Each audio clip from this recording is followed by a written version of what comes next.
Hey friends, today is a very important day because we have some more book news. Some book tea, if I may say. We're gonna go over Battleground's book trailer. If you don't already know, if you haven't read Peace Talks, or if you aren't super into the Jim Butcher Dresden Files series, this may be a little confusing of a trailer for you, especially because we're going to go over some things that happen in Peace Talks. So if you have not read through Peace Talks, this is your spoiler warning, and even the trailer has some spoilers kind of in it. So read Peace Talks. First, I'll just do a tiny little recap of Peace Talks. It was a huge buildup just for Battleground. And I try to beg the question that it may actually be bigger than changes. So we know the one word Battleground, I think it's one word. Oh, I think it's two. But it's gonna be just as big. I can tell from the trailer, from all the buildup of Peace Talks, like something terrible is gonna happen. And from the trailer, we can already see some hints.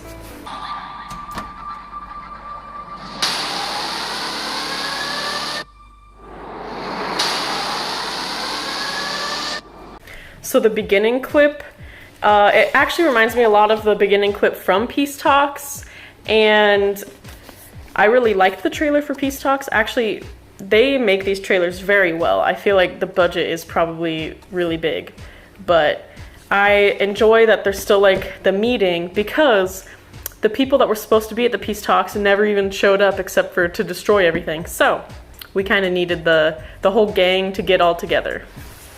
If you were anything like me, the ending of Peace Talks killed you. And you can go watch my long version of my Peace Talks or the short version right up here.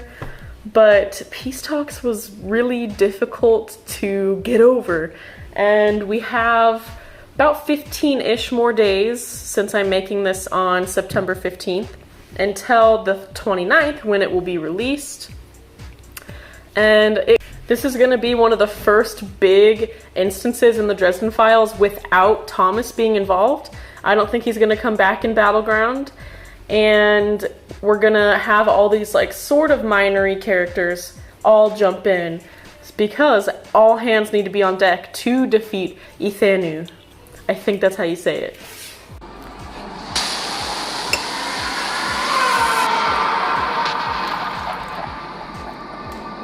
What's going on, Harry? An apocalypse. Sort of.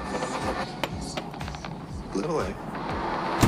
So here we can see a little bit of the power of Ithenu's like red eye thing, and not looking forward to that. That looks terrible. Also, the music is very intense throughout the entire trailer. So compared to Peace Talks, I think it was more like the slow rise. But Battleground is like, oh my god, we're all gonna die. And we see Harry like with a huge group of people. I honestly can't really tell who everyone is because it's a fairly short clip.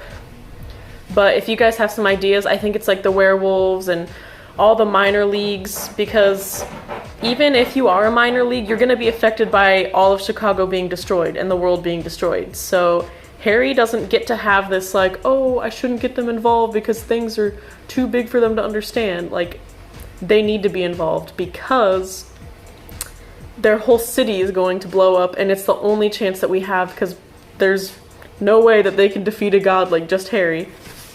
I have watched holy place after holy place fall to the mortals. They dare to go where they were never meant to go. I chose you for times precisely such as these.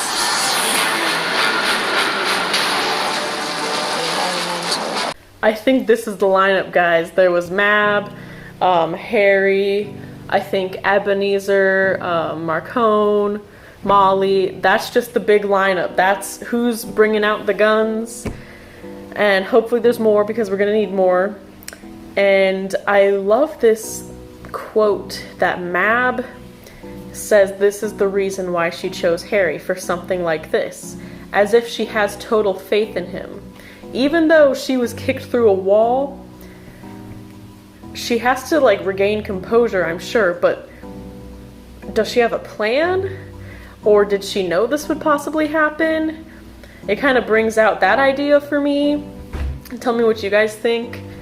But obviously, Harry is the best choice to be the Winter Knight for the situation, because when you're met with crazy on the battlefield, you want to be twice as crazy as them, and Harry is probably twice as crazy.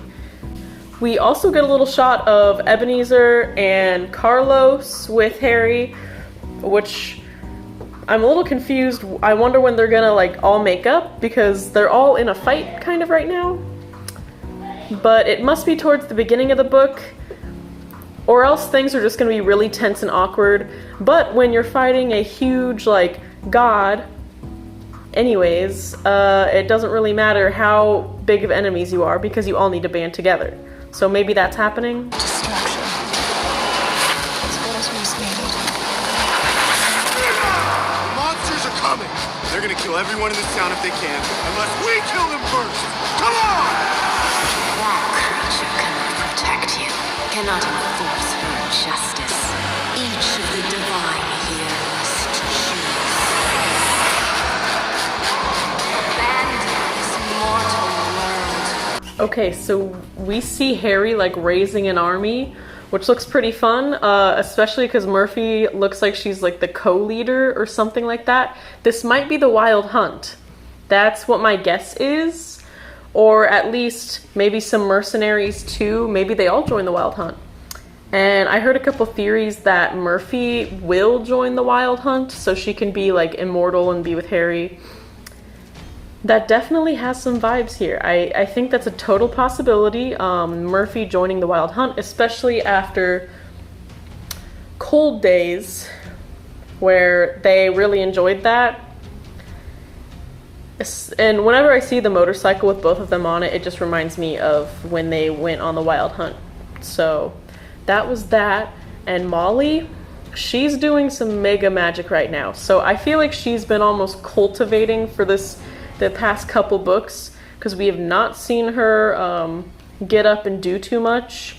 And yes, she's been busy, but I think the same way that Mab trained Harry to be the Winter Knight, Mab may be forcing Molly to be a lot stronger, and she has the potential now and the access to the magic to probably unleash close to Harry's level, even probably bigger, but she's not as insane as Harry, so you always have to have the level of predictability. Like, Harry is unpredictable, but Molly, she's gonna be one of the key players in this book. I can just tell, since she has not been in the past couple. And Carlos, I'm sketched out by him still. Waiting to see what's gonna happen. Oh, but we keep hearing Ethan Moo's like reason for trying to ruin the world, and it kind of makes sense, but it still just like baffles me how this super villain just came out of the sea in the water.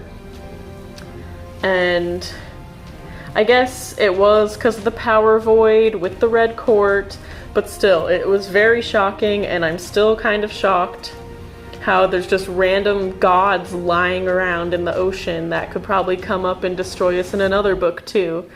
So that's my thoughts. We also see Marcone and Murphy pulling out that bazooka type thing. Like, yes, she better be on the Wild Hunt. I really want her to be. But Marcone, I think he's going to play another big piece. But I also think that he's going to die. Should I even include these random predictions? I just, with Ethanmu's creed of like getting rid of all the humans and how she already treated him, I believe there's no way that he's going to survive, because he is a major player, but he's like the weakest of the major players. So if he survives, I'd be quite surprised, and he's going to grab even more power if he does. But we will see what happens.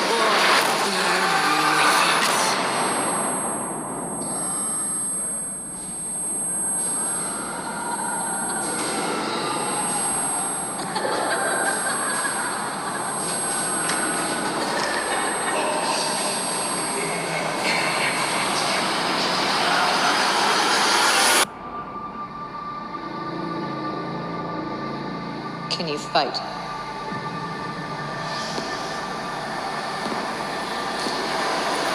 Watch me.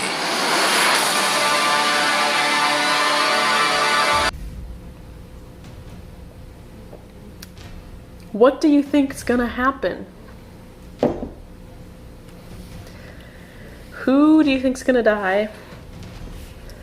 And are they even gonna defeat Ithenmu? Like, maybe the world's actually gonna change from this point on? Or something big. Also, he reached into a different type of magic, it seemed. It looked pretty green around there. That could have been Carlos's magic, but I didn't see him in that one frame.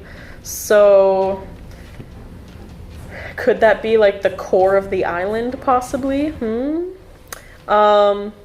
Definitely there's 2 battles in this battleground. The first one where it looks like everyone's defeated and Harry is very injured. And then there must be a second like duel of some sort where Harry is gonna face whoever it is. Or maybe there's 2 different villains that they have to defeat. It seems pretty complicated, and I'm gonna bet like my soul that this is gonna be bigger than Changes, and I'm pretty sure everyone can agree with me there. Changes we didn't expect and it just hit us, but now that we know what Jim is capable of, we know he will push that boundary and we will not even expect again what is going to happen. So I love these trailers. They're so well made. They give us just enough information to like be happy until September 29th. And I hope you really enjoyed this breakdown of the trailer. I think me processing through like the little scenes and little tidbits of information that they give us helps me make predictions and hope for what's going to happen next. And I hope you guys enjoy stuff like this. I know a lot of the stuff that I say may be far-fetched or maybe true, maybe. But I like talking about the Dresden Files because they're really hard to predict. If it was some sort of young adult novel that I usually read, it's like, okay, yeah, they're gonna survive, but like, I don't know, Harry could like become a zombie probably or something. His whole family could die and he could try to bring him back from the dead, and that could be a whole book. So Jim pushes our boundaries and we love to play around with it. I love to play around with it because it's just so easy to do. So thanks for watching the whole video. Go watch the trailer for yourself. I put the whole thing in the video, but it was split up. I think watching it all the way through, like, beautiful. It's amazing, and you should go like and subscribe to them because they make trailers for both the books and other books too. All right. Thank you for watching, and tell me what you thought about the trailer and what you're expecting to come on September 29th.